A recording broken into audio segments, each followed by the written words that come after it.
Please welcome to the stage Antonio Zappulla, CEO of the Thomson Reuters Foundation. Good morning. Good morning, everyone, and welcome to Trust Conference. It's great to be here with you today and to see so many familiar faces around the room. Welcome back. It's really good to have you as part of our community. And for those of you who are here for the first time, well, get ready for a very special experience. And that is because this year we hit a new record in terms of registrations, with more than 1,000 people applying to be here with us today. And across the 2 days, we expect more than 600 participants from more than 45 countries. And I believe that this is really testament to the critical need of our work at the Thomson Reuters Foundation, and of course, for the value of this conference as an international gathering.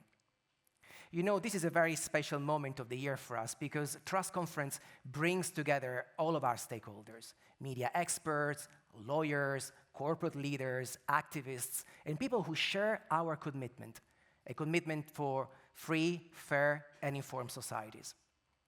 The power of Trust Conference lies in this unique mix of people. This is a place where expertise meets innovation, purpose, and activism. And that is why each and every one of you has been invited to join this group.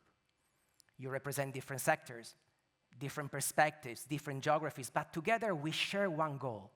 We believe in the power of democracy. We believe in the need for free and independent journalism. We believe in the importance of the law in upholding human rights. And we also believe in the power of business, because corporate leaders can play a critical role in safeguarding people, society, and our planet with their decisions. This is a historic moment in time. We're witnessing rapid technological progress, but also clear democratic decline. We are connected as never before, but we are so divided in our views of the world. Facts are under attack. War is raging, both at the heart of Europe and in the Middle East. The law is being weaponized to silence criticism, and artificial intelligence is about to transform the way in which we live and work. From journalists to lawyers to activists to corporate leaders, a lot is about to change. And it's imperative that this change happens within an ethical framework. And so over the course of the next 2 days, we'll be taking a deep dive into these critical issues. We'll look at how they intersect. We'll explore challenges, opportunities, and solutions, looking at the impact on our democratic freedoms, especially in a year when 2 billion people will have voted. We'll be looking at how the checks and balances of power, such as the media and the law, are being used or abused, and what this means for free, fair, and informed societies. The staggering fact that will frame our entire program is this: democracy is in peril. According to Freedom House, global freedom has declined for 18 consecutive years. The organization says that political rights and civil liberties have been eroding in 52 countries. From Eastern Europe to the Middle East to South and Central Asia, the very pillars of democracy, such as electoral integrity, the rule of law, and freedom of expression, are now constantly under attack. The Democracy Report produced every year by the VDEM Institute is perhaps even more alarming. It shows that compared to 10 years ago, almost all components of democracy are getting worse in more countries than they're getting better. Take freedom of expression is the worst affected indicator. Last year, it was worsening in 35 countries. And guess what's the second worst affected indicator? Free and fair elections, deteriorating in 23 countries. Freedom of associations come third. 20 countries are restricting this right, and only 3 are expanding it. Meanwhile, the number of people living in autocracies is rising. And as I speak, 71% of the world's population, that's, by the way, almost 6 billion people, are living under an autocratic regime.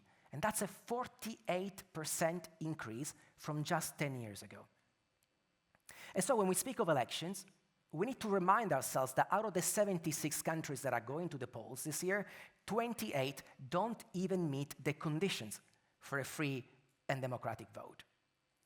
8 of the 10 most populous countries, Bangladesh, Brazil, India, Indonesia, Mexico, Pakistan, Russia, and the US, will have had elections by the end of the year. But in half of those countries, electoral integrity is seriously undermined, and prerequisites of democracy, such as freedom of association and freedom of the press, are not even in place. In fact, the World Press Freedom Index, compiled by Reporters Without Borders, shows that a growing amount of governments around the world are actively undermining the ability of journalists to do their job. The tactics range from censorship, we have seen this in Russia, Belarus, Georgia, and Kyrgyzstan, to the arrest of journalists who dare to scrutinize authority. Today, in Vietnam, around 40 journalists remain captive, and in China, more than 100 are behind bars. In fact, the latest figures from CPJ, the Committee to Protect Journalists, show that around the world, 320 journalists are currently imprisoned. And this year alone, more than 100 journalists have been killed, the large majority of them casualties of the war in the Middle East. Conflict and corruption around the world are taking a toll on media freedom at an alarming pace, jeopardizing civil liberties and eroding democracies.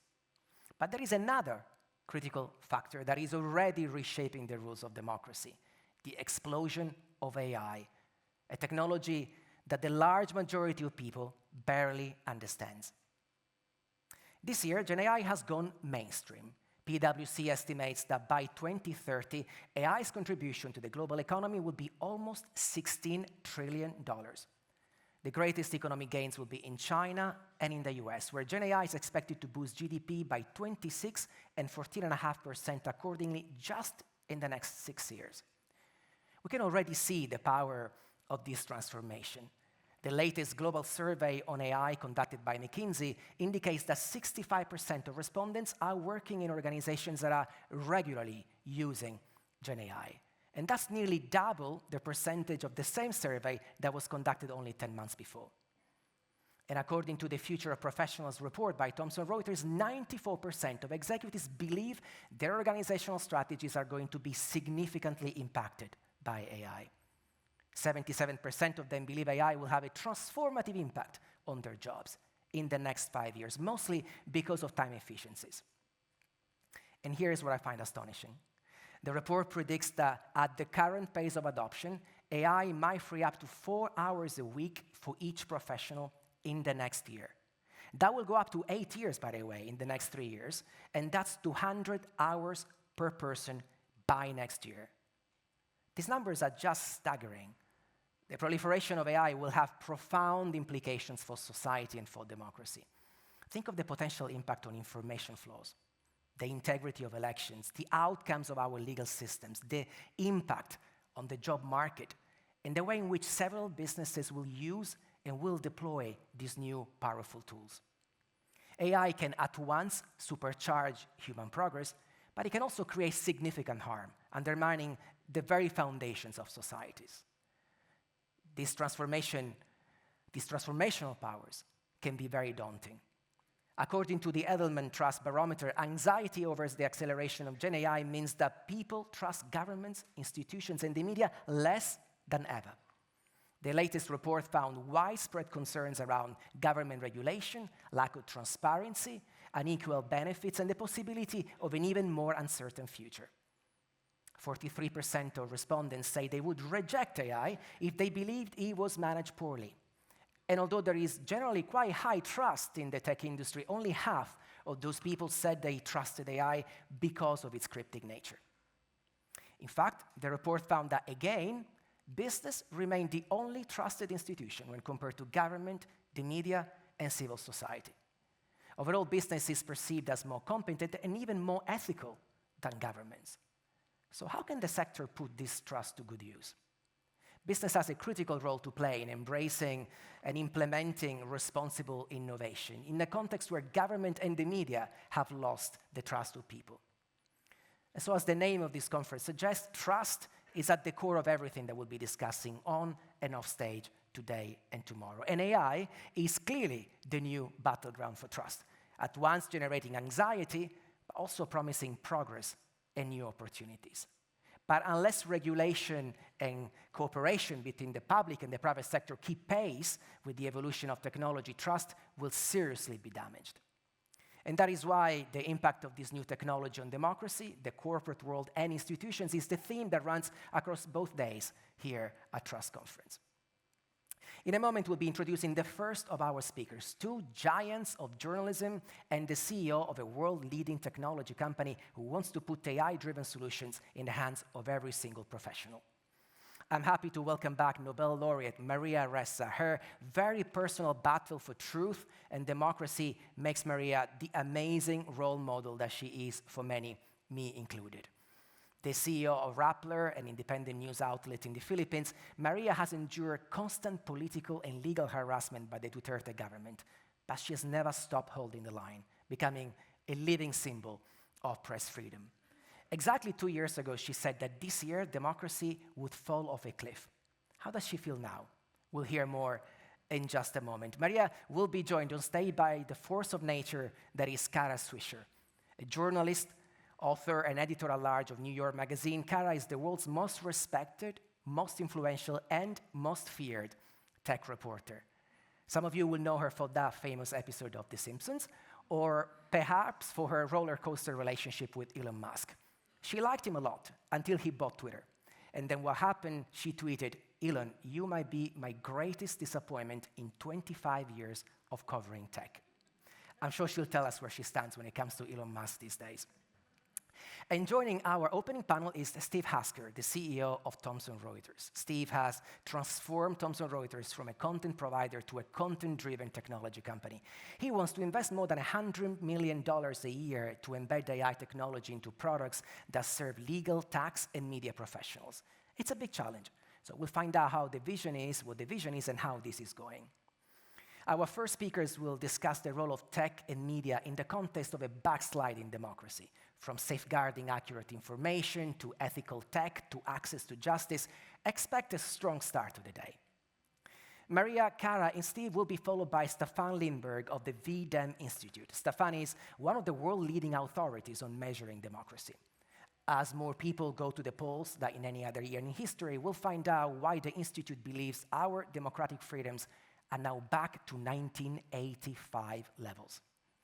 From there, we'll move to discuss one of the biggest disruptors for electoral integrity, disinformation. We'll look at how it has affected and how it continues to impact the geopolitical process. At the start of the year, Gen AI and disinformation were widely anticipated to have severe and lasting consequences on elections, from India to Mexico to the UK and the US. And indeed, during India's election, the world's largest, by the way, we saw campaigns that used AI to create deepfake impersonations of candidates, even dead politicians. In the US, an AI-generated audio message of a fake Joe Biden went viral. The message was trying to dissuade people from voting in the primaries. And here in the UK, the identity of Prime Minister Keir Starmer was used to create fake videos and fake audio clips. This phenomenon is truly global. Back in February, more than 20 of the world's leading tech companies pledged at the Munich Security Conference to combat the use of AI for disinformation campaigns. And in March, the European Commission began an investigation into how big tech companies were dealing with disinformation threats created by Gen AI. Similar scrutiny was also applied in the US with dedicated congressional hearings. So how did disinformation actually influence election outcomes so far? Have these mitigating measures had any impact?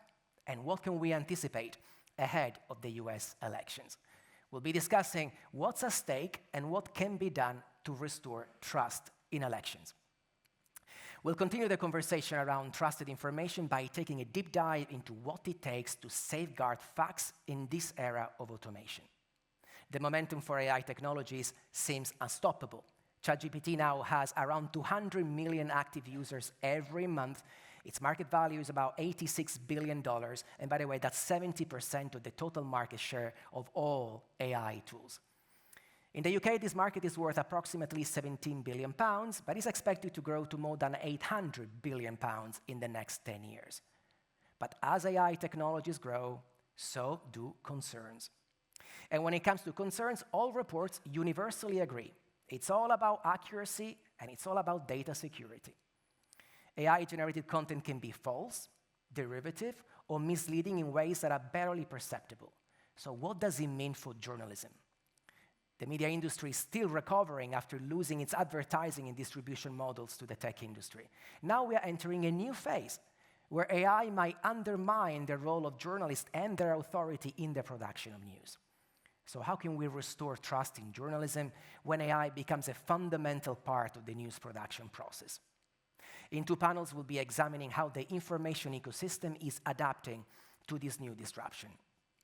The Journalism AI project is a survey conducted by the LSE, shows that more than 75% of newsrooms are already using AI.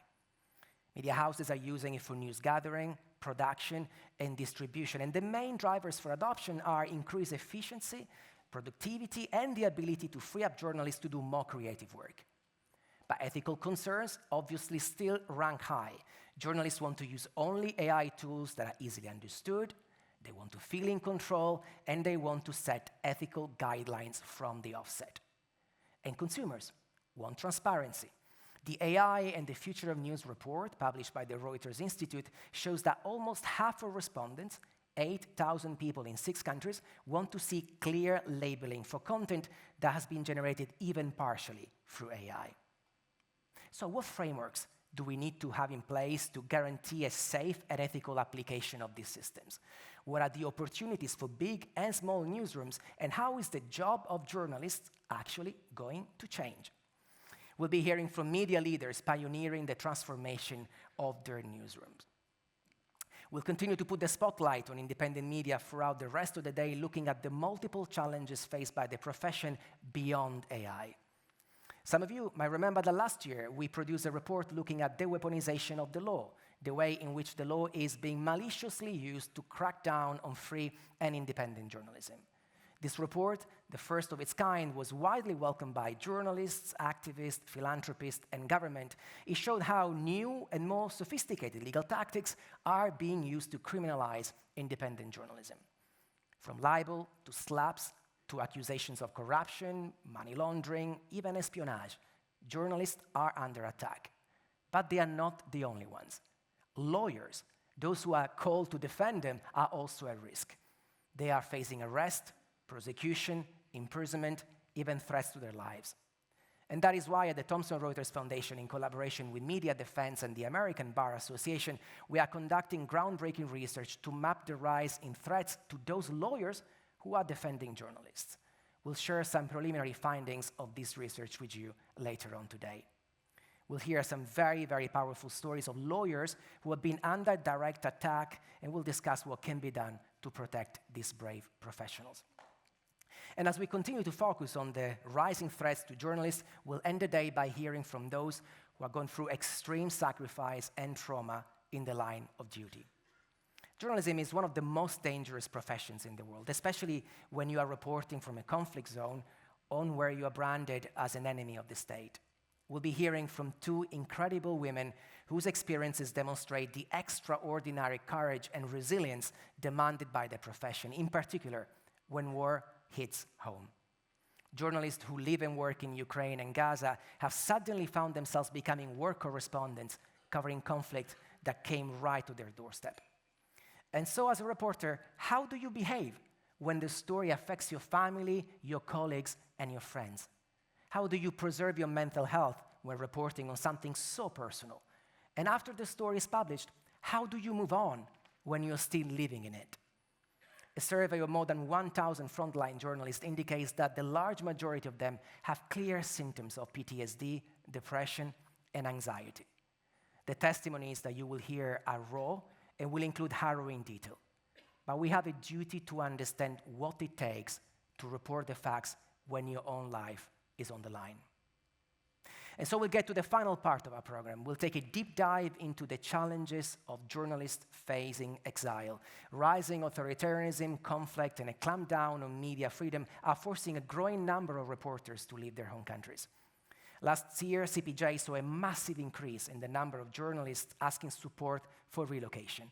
Reporters from Afghanistan, Iran, Nicaragua, and Russia are making up the large majority of these numbers. But how can exiled journalists succeed with limited resources and working in countries where they have new laws and new legislation to abide to? And where does it become clear that it's time to go? We'll be hearing the first-hand experiences of colleagues who uprooted themselves and their newsrooms to continue reporting freely. The challenges are immense. Setting up new entities, running on tight budgets, getting the news back home, this panel will be eye-opening for many. Supporting independent media in exile is a huge part of our work at the Thomson Reuters Foundation, and we are scaling it up. It's never been more important for us to do so.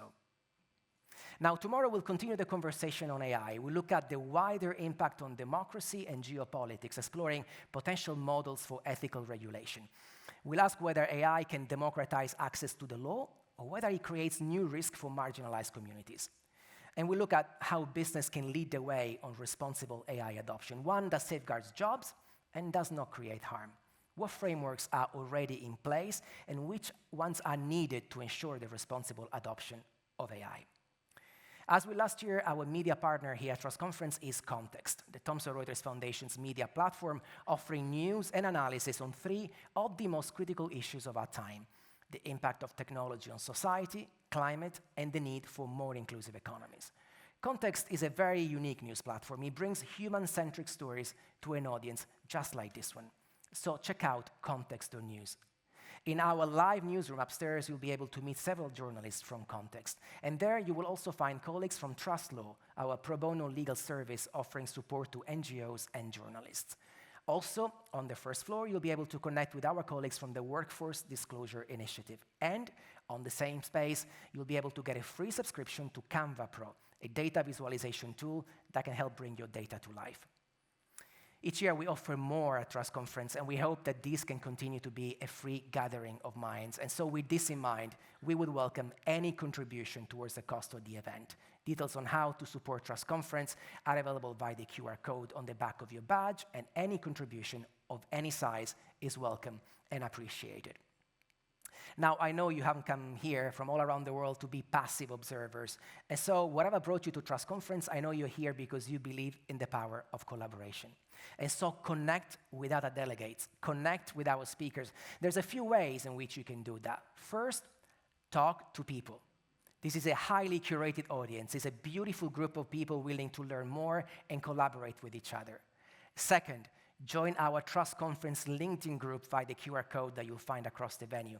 By joining this community, you'll be able to connect with other delegates from all over the world who are here in the room today. And third is our app. Put it on your phone, you'll find instructions all across the venue. And as every year, we ask you to amplify the conversation beyond this room. And so share your insights and reactions on social media. Last year, we reached 17.5 million people. And you know what? I think we can do 20 million people this year. So I want to take a moment to say thank you to all of our speakers, because nobody, by the way, gets paid to speak at Trust Conference. This is not something that we take for granted. So thank you to all of our speakers. I also want to say thank you to our event partners and, of course, to our sponsors. It's because of their generosity that this event can be free to attend. And so huge thanks to our platinum sponsors, the People Postcode Lottery and the Patrick J. McGovern Foundation. We are incredibly, incredibly grateful for your trust in us and for your commitment towards this initiative. I would also like to thank our silver sponsors, the Omedia Network, Canva, and Mozilla. Mozilla is also kindly hosting our drinks reception tonight. You are all invited, so please stay with us until the end. And of course, I would like to thank my phenomenal team at the Thomson Reuters Foundation, who has worked so hard for so many months to put together all of this. And now the time has come for me to hand over the stage to our incredible lineup of speakers. This day belongs to them, and of course, it belongs to you. See you later.